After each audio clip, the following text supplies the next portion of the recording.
ಮಾಂತೇಶ್ ರೆಡ್ಡಿಯವರು ನಾನೊಂದು ಚಲನಚಿತ್ರ ಮಾಡಬೇಕು ಅಂತೇಳಿ ಸುಮಾರು 1 ವರ್ಷಗಳ ಹಿಂದೆ ನನ್ನೊಂದಿಗೆ ಮಾತನಾಡಿದಾಗ, ಹೊಸದಾಗಿ ಯಾರಾದರೂ ಚಲನಚಿತ್ರ ಇಂಡಸ್ಟ್ರಿಯಲ್ಲಿ ಹೋಗಬೇಕಾದ್ರೆ ಭಾಳ ವಿಚಾರ ಮಾಡಿ ಹೆಜ್ಜೆ ಇಡಬೇಕು. ಯಾಕಂದರೆ ಬಹಳಷ್ಟು ನನ್ನ ಸ್ನೇಹಿತರು ಇದರಲ್ಲಿ ಚಿತ್ರಗಳನ್ನು ಮಾಡಿ ಕೊನೆ ಹಂತದವರೆಗೂ ತಮ್ಮ ಪ್ರಯತ್ನ ಪಟ್ಟು ವಿಫಲಾದಂಥ ಉದಾಹರಣೆಗಳು ನನ್ನ ಮುಂದಿದ್ದಾವೆ, ನೀನು ವಿಚಾರ ಮಾಡು ಅಂತ ಹೇಳಿದೆ. ಅವರು 1 ತಿಂಗಳು 2 ತಿಂಗಳು ಬಿಟ್ಟು ಬಳಕ ಮತ್ತೆ ಹೇಳಿದ್ರು, ಇಲ್ರಿ ಅಣ್ಣವ್ರೆ ನಾವೆಲ್ಲ ಮಾಡ್ತೇವೆ, ನಿಮ್ಮ ಸಹಕಾರ ಇರಲಿ ಅಂದಾಗ, ಆಯ್ತು ನೋಡೋಣ ಎಷ್ಟು ದಿನಾರೇ ಮಾಡ್ತಾರೆ ಇವರು ಅಂಥೇಳಿ ಭಾವನೆ ಇತ್ತು. ಆದರೆ ಇವತ್ತು ಆ ಚಿತ್ರ ಸಂಪೂರ್ಣ ಮುಗಿಸಿ ಒಂದು ಹಂತಕ್ಕೆ ತಂದಿದ್ದಕ್ಕೆ ಈ ತಂಡಕ್ಕೆ ನಾನು ಕೃತಜ್ಞತೆಗಳನ್ನು ಮೊದಲಿಗೆ ಹೇಳ್ತೇನೆ. ಅಂದರೆ ಫಿಲ್ಮ್ ಇಂಡಸ್ಟ್ರಿಯಲ್ಲಿ ಹೊಸದಾಗಿ ಬರೋರನ್ನ ಸ್ವೀಕರಿಸೋದು ಬಹಳ ಕಷ್ಟ. ಅದರಲ್ಲಿ ವಿಶೇಷವಾಗಿ ನಮ್ಮ ಉತ್ತರ ಕರ್ನಾಟಕದ ದೈನಂದಿನ ಘಟನೆಗಳನ್ನು ಒಳಗೊಂಡಂಥ ಕೌಟುಂಬಿಕ ಚಿತ್ರ ಇದಾಗಿರೋದ್ರಿಂದ ಬಹಳಷ್ಟು ಜನರು ನೈಜ ಕಥೆಗಳನ್ನು ಒಪ್ಕೊಳ್ತಾರೆ. ಇವತ್ತು ಪ್ರೇಕ್ಷಕರು ಅಂಥ ನೈಜ ಕಥೆಯನ್ನು ಇಟ್ಕೊಂಡು ನೀವು ಮಾಡಿದ್ದೀರಿ. ಪ್ರಾಯಶಃ ನಿಮ್ಮ ಚಿತ್ರ ಬಹಳಷ್ಟು ಯಶಸ್ವಿ ಆಗ್ತದೆ ಅಂತಕ್ಕಂಥ ಅಭಿಲಾಷ ನನ್ನದು ಆಗಿದೆ. ಆ ನಿಟ್ಟಿನಲ್ಲಿ ನಾವು ನಿಮ್ಮೊಂದಿಗಿದ್ದು ಈ ಚಿತ್ರ ಯಶಸ್ವಿಯಾಗಿ ಇದು ಎಲ್ಲ ಹಂತವನ್ನು ಮುಟ್ಟಿದೆ. ಈಗ ಪ್ರೇಕ್ಷಕರು ಹೆಚ್ಚಿನ ಸಂಖ್ಯೆಯಲ್ಲಿ ವೀಕ್ಷಿಸಿ ನಿಮಗೆ ಸಪೋರ್ಟ್ ಆಗಿ ನಿಲ್ಲಬೇಕು.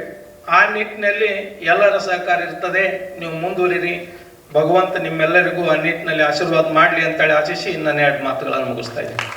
ಈ ಚಲನಚಿತ್ರ ನಿಜವಾಗ್ಲೂ 100 ಡೇಸ್ 100 ದಿನ ಓಡುತ್ತೆ ಅನ್ನೋದ್ರಲ್ಲಿ ಯಾವುದೇ ಸಂಶಯ ಇಲ್ಲ. ತಾಯಿಯ ಅನ್ನ ಬೆಂದಿದ್ದೀವಲ್ಲ ಅಂತ ಒಂದು ತಗೊಂಡು ಮಾತ್ರ ನೋಡ್ತಾರೆ, ಪಾತ್ರೆ ಎಲ್ಲ ನೋಡೋದಿಲ್ಲ. ಹಾಗಾಗಿ ಈ ಚಲನಚಿತ್ರ ಪೂರ್ತಿ ನಾವು ನೋಡ್ಬೇಕಾಗಿಲ್ಲ, ಆ ಟ್ರೇಲರ್ ನೋಡಿದ ತಕ್ಷಣ ಗೊತ್ತಾಯ್ತು ಇದು 100% 100 ಡೇಸ್ ಓಡುತ್ತೆ ಅನ್ನೋದು ಯಾವ್ದು ಸಂಶಯನೇ ಇಲ್ಲ.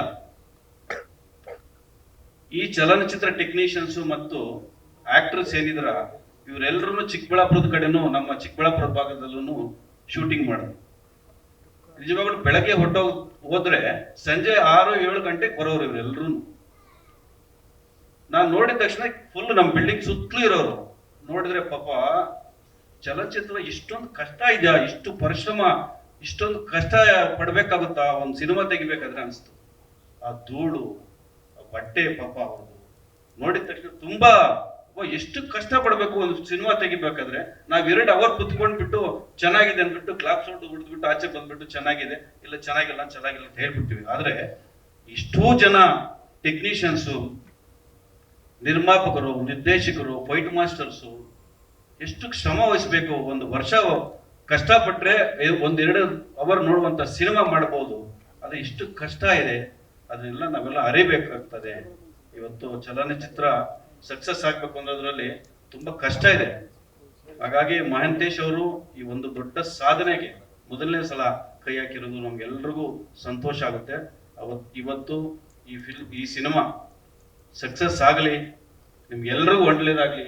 ಮತ್ತೆ ನಾಯಕ ನಟನ್ ನೋಡಿದೆ, ನಿಜವಾಗ್ಲು ಅವ್ರ ಮುಖದಲ್ಲಿ ಒಂದು ಕಳೆ ಇದೆ. ನಿಜವಾಗ್ಲು ಯಾವತ್ತಿದ್ರು ಒಂದು ದೊಡ್ಡ ನಟ ಆಗ್ತಾನಂತ ನೋಡಿದ ತಕ್ಷಣ ಅರ್ಥ ಆಯ್ತು. ನಿಮ್ಮ ಚಿತ್ರತಂಡಕ್ಕೆ ನಿಜವಾಗ್ಲೂ ಎಲ್ರಿಗೂ ಒಳ್ಳೇದಾಗ್ಲಿ, ನೀವೆಲ್ಲ ಬೆಳಿಬೇಕು ಆಗ್ಲೇ, ಹಾಗೂ ನಿಮ್ಮ ನಿರ್ದೇಶಕರಿಗೂ ಒಳ್ಳೇದಾಗ್ಲಿ. ಈ ಚಿತ್ರತಂಡ ಕಂಪ್ಲೀಟ್ ಆಗಿ ಸಕ್ಸಸ್ ಆಗಿ ಆಚೆ ಬಂದು ಮಹಾಂತೇಶ್ ಅವರು ಇನ್ನಷ್ಟು ಸಿನಿಮಾಗಳಲ್ಲಿ ಮಾಡುವ ಶಕ್ತಿ ಕೊಡಲಿ ಮತ್ತು ನಮ್ಮ ಸೌದೆ ಅಣ್ಣ ಸಂಪೂರ್ಣವಾಗಿ ಇವ್ರು ಸಹಕಾರ ಕೊಡಬೇಕು ಅಂತ ನಾನು ಈ ಸಂದರ್ಭದಲ್ಲಿ ಕೋರ್ತಾ ನನಗೆ 2 ಮಾತನ್ನು ಅವಕಾಶ ಮಾಡಿಕೊಟ್ಟಂತ ನಿಮ್ಗೆಲ್ರಿಗೂ ಧನ್ಯವಾದಗಳು. ನಮಸ್ಕಾರ.